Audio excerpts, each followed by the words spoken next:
नमस्कार। आज हम एक बहुत ही गहरे सवाल पर बात कर रहे हैं। सवाल यह है कि अगर परमेश्वर वाकई सर्वशक्तिमान है तो ये दुनिया जैसी है इसे वो ठीक क्यों नहीं कर देते। अक्सर ये सवाल मन में आता है ना, जब हम आसपास दुख देखते हैं, अन्याय देखते हैं।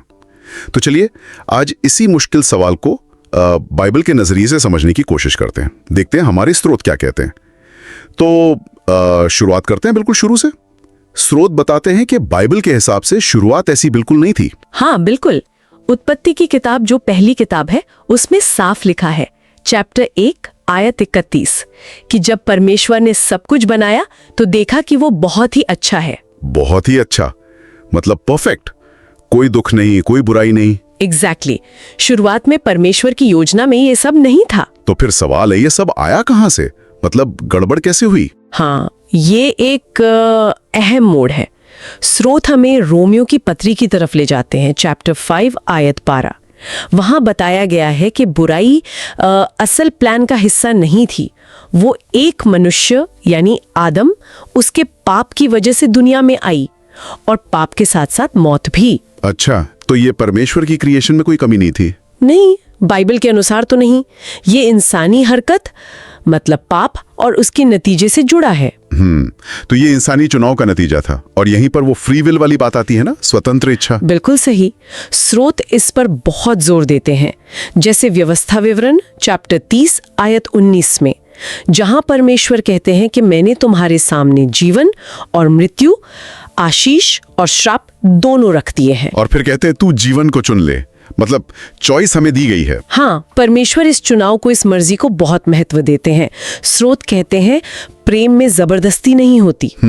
ये बात तो गहरी है। लेकिन अच्छी बात यह है कि परमेश्वर ने हमें बस छोड़ नहीं दिया, समाधान भी दिया। हाँ, यूहन्ना 3:16 है ना, बहुत मशहूर आयत है। हाँ जी, कि परमेश्वर ने दुनिया से इतना प्यार किया कि अपना इकलौता बेटा दे दिया, यीशु मसीह जी, ताकि जो कोई उस पर विश्वास करे वो नाश न हो, उसे एक रास्ता मिले, उद्धार मिले। ओके, तो रास्ता है, समाधान मौजूद है, पर भी सवाल वहीं का वहीं है। आज क्यों है ये सब? अगर रास्ता है तो दुनिया अब तक ठीक क्यों नहीं हुई?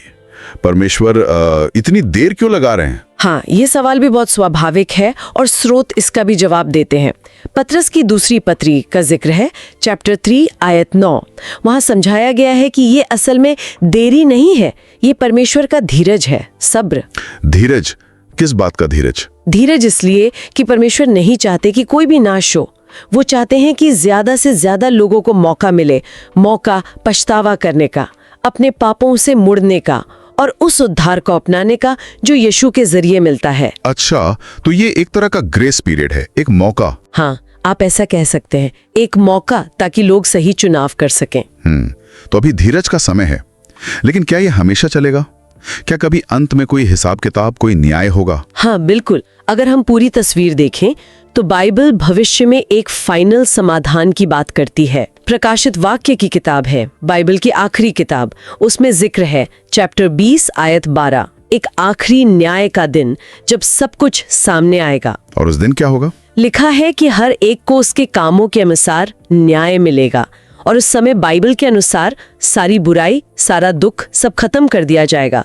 परमेश्वर सब कुछ नया बना देंगे।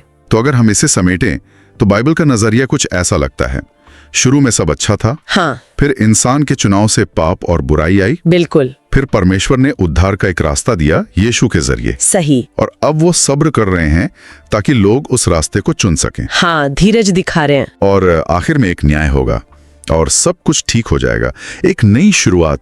एग्जैक्टली, यही है बाइबल का नजरिया, जैसा स्रोतों में बताया गया है।